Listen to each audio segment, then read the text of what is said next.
Fala galera, beleza? Aqui é o Gustavo, espero que todos estejam bem. Vamos dar sequência à leitura da Bíblia em 365 dias, aqui na Bíblia 365, versão NVI. Hoje,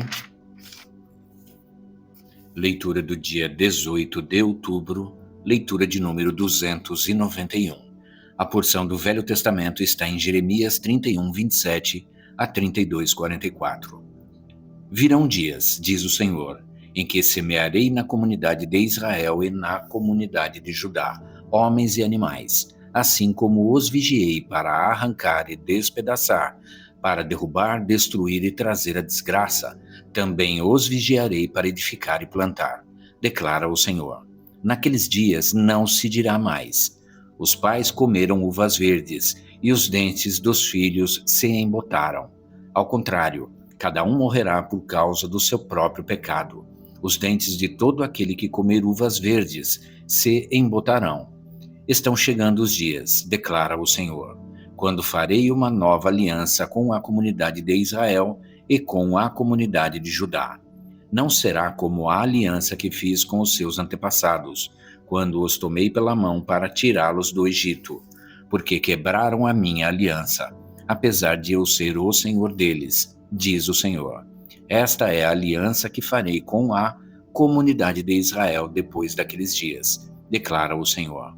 Porei a minha lei no íntimo deles e a escreverei nos seus corações. Serei o Deus deles, e eles serão o meu povo.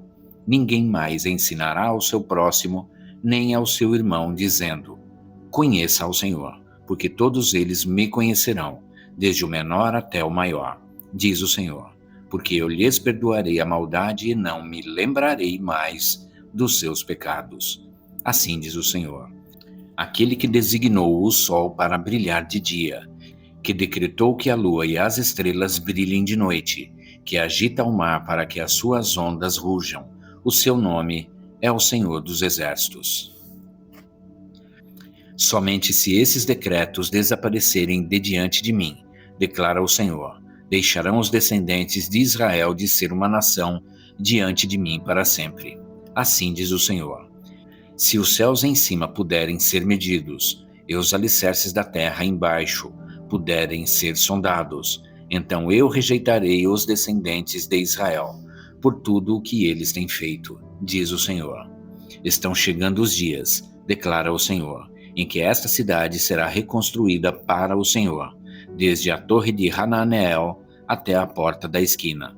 A corda de medir será estendida diretamente até a colina de Garebe, indo na direção de Goa. Todo vale, onde cadáveres e cinzas são jogados, e todos os terraços que dão para o vale de Cedron a leste, até a esquina da porta dos cavalos, serão consagrados ao Senhor. A cidade nunca mais será arrasada ou destruída. Esta é a palavra que o Senhor dirigiu a Jeremias no 10º ano do reinado de Zedequias, rei de Judá, que foi o 18º ano de Nabucodonosor. Naquela época, o exército do rei da Babilônia sitiava Jerusalém e o profeta Jeremias estava preso no pátio da guarda, no palácio real de Judá. Zedequias, rei de Judá, havia aprisionado Jeremias, acusando-o de fazer a seguinte profecia: o Senhor entregará a cidade nas mãos do rei da Babilônia, e este a conquistará. Zedequias, rei de Judá, não escapará das mãos dos babilônios, mas certamente será entregue nas mãos do rei da Babilônia. Falará com ele face a face, e o verá com os seus próprios olhos, e ele levará Zedequias para a Babilônia, onde este ficará até que o Senhor cuide da situação dele. E ainda, se eles lutarem contra os babilônios, não serão bem-sucedidos. E Jeremias disse: o Senhor dirigiu-me a palavra nos seguintes termos: Hanameel, filho de seu tio Salom, virá ao seu encontro e dirá: compre a propriedade que tenho em Anatote, porque sendo o parente mais próximo, você tem o direito e o dever de comprá-la. Conforme o Senhor tinha dito, meu primo Hanameel veio ao meu encontro no pátio da guarda e disse: compre a propriedade que tenho em Anatote, no território de Benjamim, porque é seu o direito de posse e de resgate. compre-a. Então, compreendi que essa era a palavra do Senhor. Assim, comprei do meu primo Hanameel a propriedade que ele possuía em Anatote. Pesei a prata e lhe paguei 17 peças de prata. Assinei e selei a escritura, e pesei a prata na balança, diante de testemunhas por mim chamadas. Peguei a escritura, a cópia selada com os termos e condições da compra, bem como a cópia não selada, e entreguei essa escritura de compra a Baruque, filho de Nerias, filho de Maacéias, na presença de meu primo Hanameel, das testemunhas que tinham assinado a escritura e de todos os judeus que estavam sentados no pátio da guarda. Na presença deles, dei as seguintes instruções a Baruque. Assim diz o Senhor dos Exércitos, Deus de Israel. Tome estes documentos, tanto a cópia selada como a não selada da escritura de compra, e coloque-os num jarro de barro, para que se conservem por muitos anos, porque assim diz o Senhor dos Exércitos, Deus de Israel.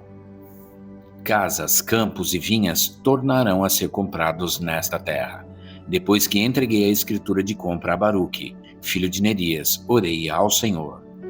Soberano Senhor, tu fizeste os céus e a terra pelo teu grande poder e por teu braço estendido. Nada é difícil demais para ti. Mostras bondade até 1000 gerações, mas lanças os pecados dos pais sobre os seus filhos. Ó grande e poderoso Deus, cujo nome é Senhor dos Exércitos, grandes são os teus propósitos e poderosos os teus feitos. Os teus olhos estão atentos aos atos dos homens. Tu retribuis a cada um de acordo com a sua conduta, de acordo com os efeitos das tuas obras. Realizaste sinais e maravilhas no Egito e continuas a fazê-los até hoje, tanto em Israel como entre toda a humanidade, e alcançaste o renome que hoje tens. Tiraste o teu povo do Egito com sinais e maravilhas, com mão poderosa e braço estendido, causando grande pavor. Deste a eles esta terra, que sob juramento prometeste aos seus antepassados. Uma terra onde há leite e mel com fartura. Eles vieram e tomaram posse dela, mas não te obedeceram nem seguiram a tua lei. Não fizeram nada daquilo que lhes ordenaste. Por isso trouxeste toda esta desgraça sobre eles. As rampas de cerco são erguidas pelos inimigos para tomarem a cidade, e pela guerra, pela fome e pela peste. Ela será entregue nas mãos dos babilônios que a atacam. Cumpriu-se aquilo que disseste, como vês. Ainda assim, ó soberano Senhor, tu me mandaste comprar a propriedade e convocar testemunhas do negócio, embora a cidade esteja entregue nas mãos dos babilônios. A palavra do Senhor veio a mim, dizendo, Eu sou o Senhor, o Deus de toda a humanidade. Há alguma coisa difícil demais para mim? Portanto, assim diz o Senhor, estou entregando esta cidade nas mãos dos babilônios e de Nabucodonosor, rei da Babilônia, que a conquistará. Os babilônios que estão atacando esta cidade entrarão e a incendiarão. Eles a queimarão com as casas nas quais o povo provocou a minha ira, queimando incenso a Baal, nos seus terraços e derramando ofertas de bebida em honra a outros deuses. Desde a sua juventude, o povo de Israel e de Judá nada tem feito senão aquilo que eu considero mal. De fato, o povo de Israel nada tem feito além de provocar minha ira, declara o Senhor. Desde o dia em que foi construída até hoje, esta cidade tem despertado o meu furor de tal forma que tenho que tirá-la da minha frente. O povo de Israel e de Judá tem provocado a minha ira por causa de todo o mal que tem feito, tanto o povo como os seus reis e os seus líderes, os seus sacerdotes e os seus profetas, os homens de Judá e os habitantes de Jerusalém.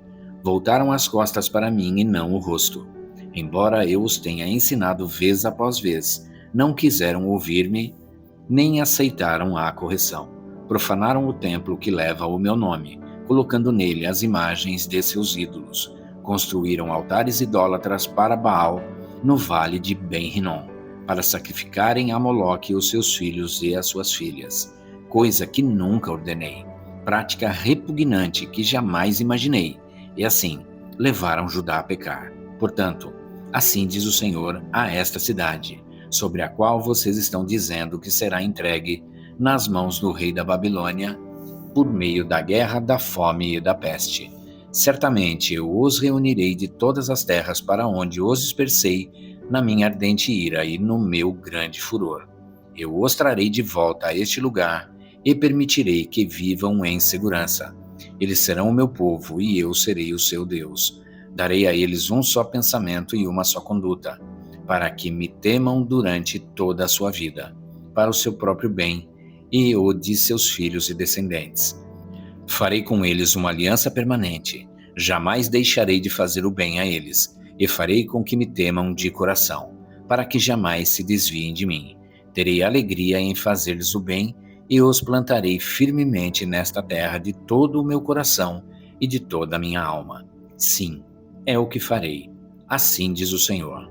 Assim como eu trouxe toda esta grande desgraça sobre este povo, também lhes darei a prosperidade que lhes prometo. De novo serão compradas propriedades nesta terra, da qual vocês dizem, é uma terra arrasada, sem homens nem animais, pois foi entregue nas mãos dos babilônios. Propriedades serão compradas por prata e escrituras serão assinadas e seladas diante de testemunhas no território de Benjamim, nos povoados ao redor de Jerusalém, nas cidades de Judá e nas cidades dos montes, da Cefelá e do Neguebe, porque eu restaurarei a sorte deles, declara o Senhor. Agora a porção do Novo Testamento é em 1 Timóteo 3, de 1 a 16. Esta afirmação é digna de confiança. Se alguém deseja ser bispo, deseja uma nobre função. É necessário, pois, que o bispo seja irrepreensível, marido de uma só mulher, moderado, sensato, respeitável, hospitaleiro e apto para ensinar. Não deve ser apegado ao vinho nem violento, mas sim amável, pacífico e não apegado ao dinheiro. Ele deve governar bem sua própria família, tendo os filhos sujeitos a ele, com toda a dignidade. Pois se alguém não sabe governar sua própria família, como poderá cuidar da igreja de Deus? Não pode ser recém-convertido, para que não se ensoberbeça e caia na mesma condenação em que caiu o diabo. Também deve ter boa reputação perante os de fora, para que não caia em descrédito nem na cilada do diabo. Os diáconos igualmente devem ser dignos, homens de palavra, não amigos de muito vinho, nem de lucros desonestos. Devem apegar-se ao mistério da fé com a consciência limpa. Devem ser primeiramente experimentados. Depois, se não houver nada contra eles, que atuem como diáconos. As mulheres igualmente sejam dignas, não caluniadoras, mas sóbrias e confiáveis em tudo. O diácono deve ser marido de uma só mulher e governar bem seus filhos e a sua própria casa. Os que servirem bem alcançarão uma excelente posição e grande determinação na fé em Cristo Jesus. Escrevo estas coisas, embora espere vê-los em breve, mas se eu demorar, saiba como as pessoas devem comportar-se na casa de Deus, que é a igreja do Deus vivo, coluna e fundamento da verdade. Não há dúvida de que é grande o mistério da piedade. Deus foi manifestado em corpo, justificado no Espírito, visto pelos anjos, pregado entre as nações, crido no mundo, recebido na glória. Agora a porção de Salmos 88, de 1 a 18. Um cântico, Salmo dos Coraitas, para o mestre de música, conforme Mahalat Neanot, poema do israelita Remã. Ó Senhor, Deus que me salva, a ti clamo dia e noite, que a minha oração chegue diante de ti. Inclina os teus ouvidos ao meu clamor. Tenho sofrido tanto que a minha vida está à beira da sepultura. Sou contado entre os que descem a cova. Sou como um homem que já não tem forças. Fui colocado junto aos mortos. Sou como os cadáveres que jazem no túmulo, dos quais já não te lembras, pois foram tirados de tua mão. Puseste-me na cova mais profunda, na escuridão das profundezas. Tua ira pesa sobre mim, com todas as tuas ondas me afligiste. Afastaste de mim os meus melhores amigos, e me tornaste repugnante para eles. Estou como um preso que não pode fugir. Minhas vistas já estão fracas de tristeza. A ti, Senhor, clamo cada dia. A ti ergo as minhas mãos. Acaso mostras as tuas maravilhas aos mortos? Acaso os mortos se levantam e te louvam? Será que o teu amor é anunciado no túmulo e a tua fidelidade no abismo da morte?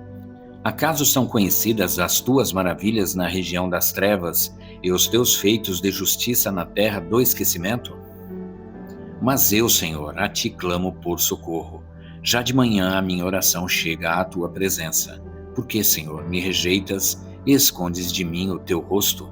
Desde moço tenho sofrido e ando perto da morte. Os teus terrores levaram-me ao desespero. Sobre mim se abateu a tua ira. Os pavores que me causas me destruíram. Cercam-me o dia todo como uma inundação. Envolveram-me por completo. Tiraste de mim os meus amigos e os meus companheiros. As trevas são a minha única companhia. Agora a parte de Provérbios 25, 20 a 22.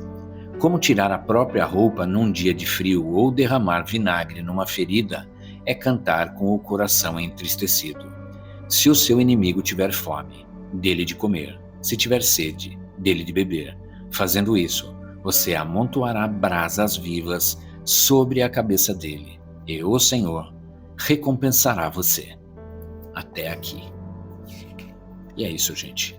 Chegamos ao final da leitura do dia 18 de outubro, leitura de número 291. E amanhã a gente retorna para a sequência desta leitura. Espero que todos tenham uma excelente tarde e que Deus abençoe a vida de cada um de vocês.